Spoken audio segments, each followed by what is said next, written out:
Bonjour, bienvenue à tous sur ma chaîne pour aujourd'hui une vidéo sur Stepn où j'ai décidé de vous donner mon bilan très personnel des 250 jours passés sur ce Move to Earn.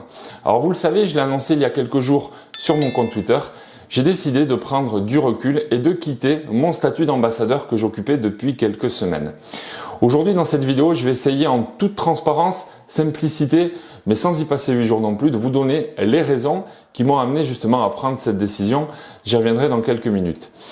Je vais essayer de le faire assez court comme format pour aller vraiment à l'essentiel, sachant que j'ai publié de nombreux contenus sur ma chaîne YouTube et notamment 2 vidéos majeures qui ont été, tout d'abord c'était le 15 février dernier, la grosse vidéo, et 100 jours plus tard je vous avais fait un bilan intermédiaire, celui des 100 jours où justement je revenais sur la stratégie que j'avais utilisée depuis ces 3 premiers mois pour amener déjà au bout de 3 mois une situation personnelle et financière sur Stepn qui était profitable puisque je tiens à le dire de suite, j'ai personnellement effectué mon retour sur investissement.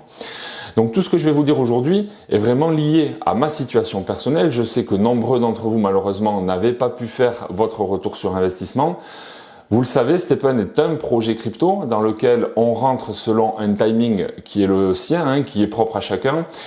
Et dans la crypto, effectivement, il y a des points hauts, il y a des points bas. Et Stepn a connu cette phase exponentielle qui a amené à peu près du mois de février au mois d'avril, avril-mai.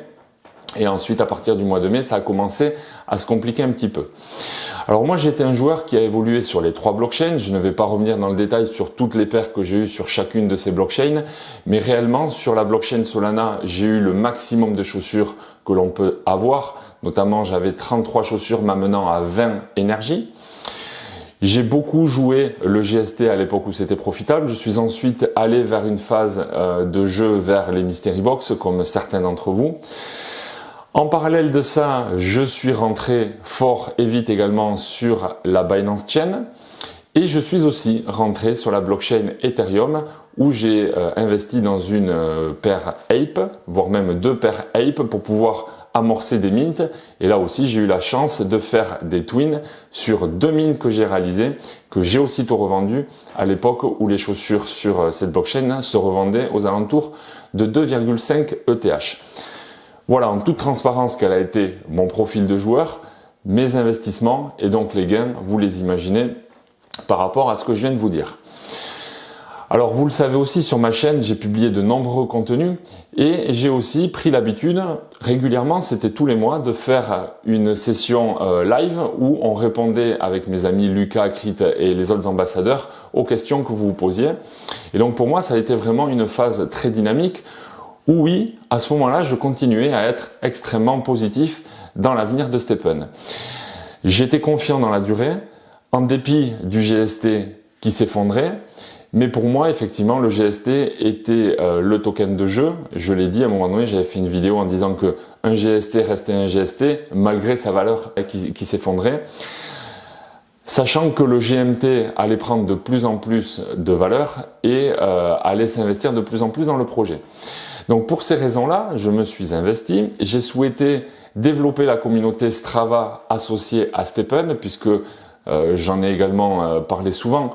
Pour moi, le développement d'un Web3 peut se faire par l'acquisition de nouveaux joueurs issus du Web2 et Strava est vraiment ce trait d'union entre les sportifs du quotidien qu'il fallait amener petit à petit dans Stepn pour vraiment consolider et amener encore plus une base de données d'utilisateurs issus d'un univers qui n'est pas celui de la crypto dont on appartient tous.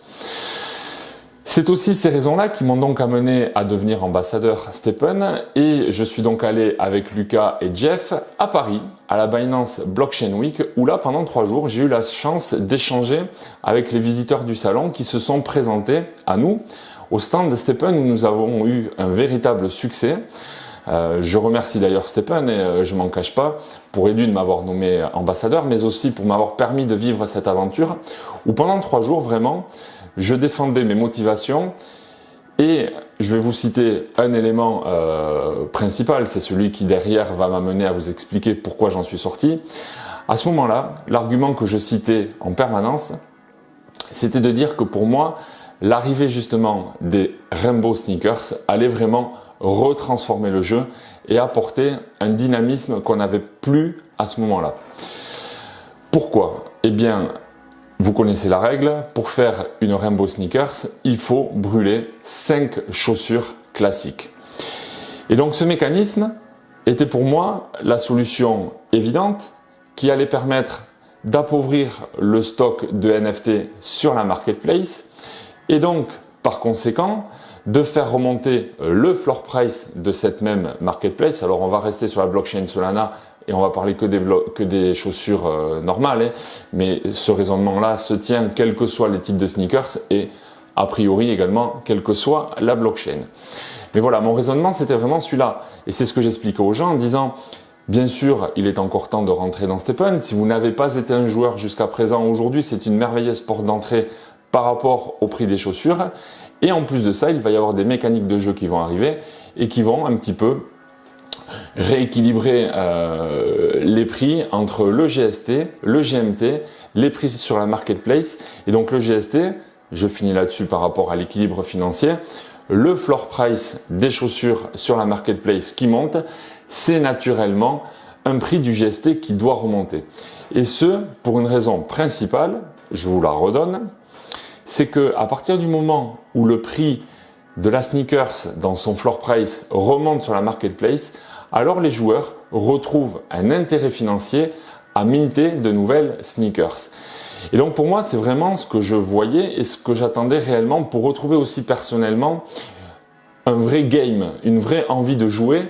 Parce que faut dire que le mint, que j'ai longtemps pratiqué, je vous l'ai expliqué tout à l'heure, que j'ai longtemps pratiqué les premiers mois, à partir du moment où il n'a plus été profitable de minter, eh bien je ne l'ai plus fait. Et réellement, il me manquait ce côté fun, avec la surprise éventuellement d'avoir une chaussure de niveau supérieur à celle que je mintais, le plaisir d'avoir des twins, et c'est ça qu'on attend également d'un jeu, c'est ce côté un petit peu random, mais de manière équilibrée.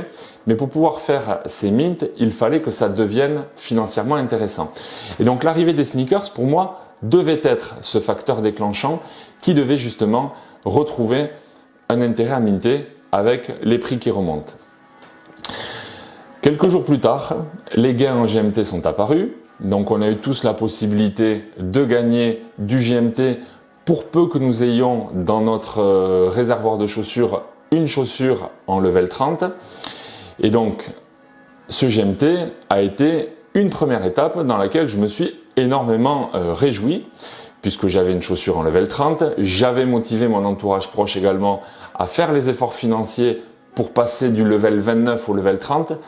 Je refais une parenthèse, sans GST, sans GMT, pour faire la bascule du 29 au 30. Et donc rien que cette bascule-là, eh bien c'est un investissement très important. Et donc voilà, nous y étions. Le GMT Earnings est arrivé, super. Et là, on en arrive au moment où j'ai eu ma réelle déception. La déception, ça a été de voir tout d'abord les sneakers arriver de manière beaucoup trop prématurée, beaucoup trop précoce. On n'a pas, selon moi, laissé suffisamment de temps aux utilisateurs qui avaient fait l'effort financier de monter une chaussure en level 30, soit dans les derniers temps, soit qui l'avaient préparé depuis de nombreuses semaines et de nombreux mois, ceux à qui on avait longtemps promis, enfin on n'a jamais fait de promesse, mais on avait longtemps vendu l'idée entre guillemets que lorsque le gain en GMT allait arriver, ça allait être un nouveau souffle dans le jeu, la capacité vraiment à retrouver une prise de bénéfice, même si les gains passés n'étaient selon moi jamais réenvisageables. Mais voilà, j'attendais quand même beaucoup de cette première période de lancement des gains en GMT et malheureusement elle a été beaucoup trop courte puisque il aura fallu 10-15 jours à peine avant que l'équipe de STEPN ne lance les Rainbow Sneakers. Donc là pour moi clairement une décision qui est beaucoup trop rapide, beaucoup trop précoce. Même si je vais aujourd'hui vous expliquer le côté, le pendant de cette décision de STEPN, je comprends quand même pour quelles raisons ils ont lancé assez rapidement ces chaussures, sneakers Rainbow. C'était car ils souhaitaient que rapidement il y ait du burn de GMT et de GST qui soit opéré.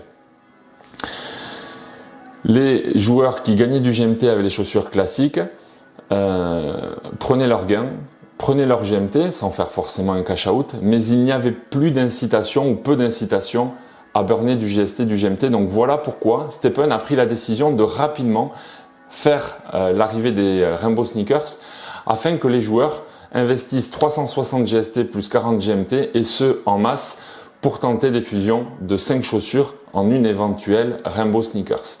Ça a été la motivation de STEPN, mais je continue de penser que c'est arrivé quand même beaucoup trop tôt et avec une communication qui malheureusement a été très limite, seulement un petit message 24 heures ou 12 heures avant.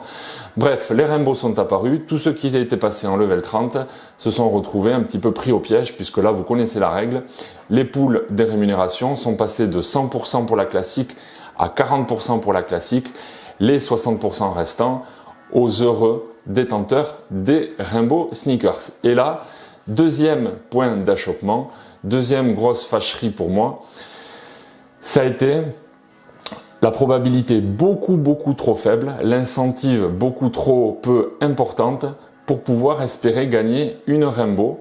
Et là, quand on a vraiment vu que certains joueurs ont tenté 200 fois, 300 fois, 400 fois pour essayer d'obtenir une Rainbow Sneakers, alors là j'ai compris que le jeu STEPN devenait un casino et pour moi je ne vois absolument pas STEPN comme un casino pour donner la pleine richesse à quelques rares tirés au sort, on va appeler ça comme ça, et tous les autres joueurs, les plus anciens, les fidèles, ceux qui se sont vraiment investis, qui ont attendu d'arriver au level 30, qui ont mis leur énergie, qui tous les jours font des longues sorties, qui ont investi jusqu'à avoir 20 énergies, et bien même ces gros joueurs dont je faisais partie pourtant, et donc étant moi-même un gros joueur, j'imaginais ce qui restait aux joueurs, on va dire intermédiaires, voire les petits joueurs. Je me suis dit que non, ça ne pouvait pas marcher. Et moi, ma philosophie là ne pouvait plus correspondre à ce que STEPN était en train de faire. Et surtout, ça ne correspondait pas à ce que j'avais imaginé quelques semaines auparavant, quand à Paris, je vendais justement l'arrivée des Rainbow Sneakers comme une opportunité, comme une aubaine. Et là, c'était tout l'inverse.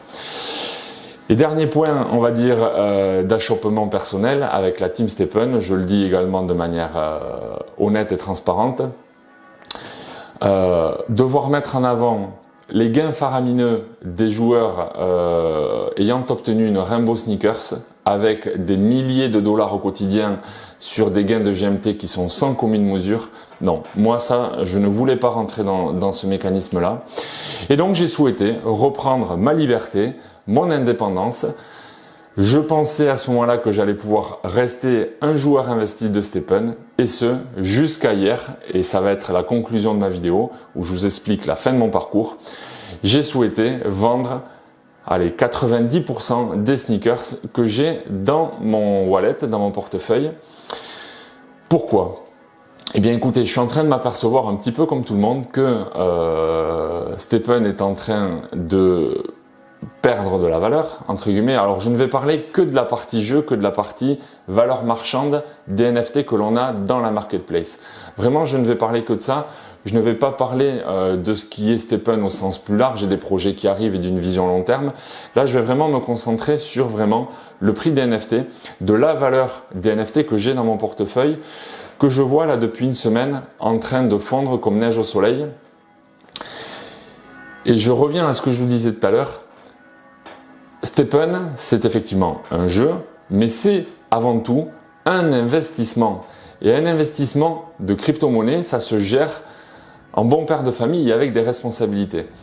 Oui, j'ai fait mon ROI. Oui, j'ai pris des profits. Mais que dois-je faire des 30 ou 35 paires qui me restent, qui sont également des gemmes de level 4, de level 3, qui de jour en jour sont en train de perdre de la valeur, même si il faut avouer que le marché est en train aujourd'hui de vivre des jours difficiles et que toute la crypto et tout l'écosystème crypto est en train de baisser. Mais là, en tout cas, il y a une perte de valeur marchande au quotidien qui est en train de diminuer. Et donc, j'ai souhaité vendre toutes les chaussures dont je pouvais me séparer. J'entends par là tous les NFT qui étaient encore à 100% de health point, c'est-à-dire la durée de vie du NFT. Tous ces NFT qui étaient aujourd'hui vendables, je les ai vendus. J'ai récupéré environ 30 Solana, voire un peu plus en comptant les gemmes qui me restaient. Et donc, j'ai sauvé ce que j'ai pu sauver, sans pour autant faire une croix complètement définitive, puisqu'il me reste, donc je vous mets une capture, comme ça vous voyez hein, les 5 sneakers qui me restent. Il m'en reste 3 sur Solana, il m'en reste une sur la Binance Chain et il m'en reste une sur la blockchain Ethereum. Et donc ces 5 chaussures, et notamment les 3 que j'ai toujours sur Solana, me permettent d'avoir toujours 4 énergies plus une en bonus, puisqu'il me reste ma chaussure Uncommon. Et donc ces 5 énergies, voilà, je les ai. J'ai gardé mes chaussures majeures. Et je ne m'interdis pas, si à un moment donné, il peut y avoir à nouveau un intérêt, si dans quelques mois, quelques années, je n'en sais absolument rien, je n'ai pas de boule de cristal, je ne sais pas comment le marché va se comporter. Si je dois re-rentrer, je re-rentrerai. Si le jeu me donne à nouveau envie, si les mécaniques de jeu sont séduisantes, si la philosophie générale présente un intérêt, j'aurai toujours la capacité à ressortir de la malle les chaussures que j'ai toujours. Mais en tout cas, les 30 que j'avais, je les ai vendus, j'ai récupéré des Solana et je considère que l'argent d'aujourd'hui vaut plus cher que l'argent de demain et que je risque d'en avoir besoin si je souhaite acheter de la crypto dans les jours et les semaines qui viennent, qui pourraient être de belles opportunités d'achat, plutôt que de les laisser dans mon portefeuille. Voilà où j'en suis aujourd'hui, voilà ce que je voulais vous dire. Néanmoins, STEPN va continuer à se développer. Il y a le projet FSL qui va continuer à se présenter. Il y a le Moire également qui a été annoncé, une marketplace de NFT. Je n'en sais pas plus que vous. Je vais rester curieux, je vais rester attentif. Si je vois dans le Moire, ce nouveau projet STEPN apparaître des choses intéressantes, je pourrais l'évoquer peut-être sur Twitter ou sur une vidéo YouTube qui sera dédiée à ça, indépendamment de tout ce qui s'est dit jusqu'à présent de la partie STEPN. J'ai le sentiment personnel que STEPN va prendre un tournant et une évolution qui va l'amener vers quelque chose de plus global, qui ne sera plus que l'application que l'on connaît. Voilà, donc aujourd'hui je vous ai vraiment parlé de l'application STEPN, telle que je l'ai vécue moi depuis 250 jours. J'ai passé de très bons moments avec Lucas, avec Crit, avec tous les autres. Je continue à échanger avec eux bien évidemment. J'ai une chaîne YouTube sur laquelle je souhaite vous présenter tous les sujets crypto qui me passionnent, que ce soit des move to earn, des sujets sur les NFT, sur le Web3 bien évidemment. Donc je ne veux me fermer aucune porte. J'ai pris la décision de prendre ce recul, de quitter mon statut d'ambassadeur qui pouvait peut-être demain me donner trop de responsabilités dont je ne voulais plus. Voilà. Et j'ai aussi pris ma décision personnelle. Vous savez tout. Vous pouvez mettre en commentaire ce que vous avez à me dire. Mais en tout cas, c'est des choses dont je voulais vous faire part aujourd'hui. Merci de m'avoir écouté et à très bientôt sur ma chaîne pour plein de contenus à nouveau sur la blockchain, la crypto, le Web3, etc., etc. Bye bye!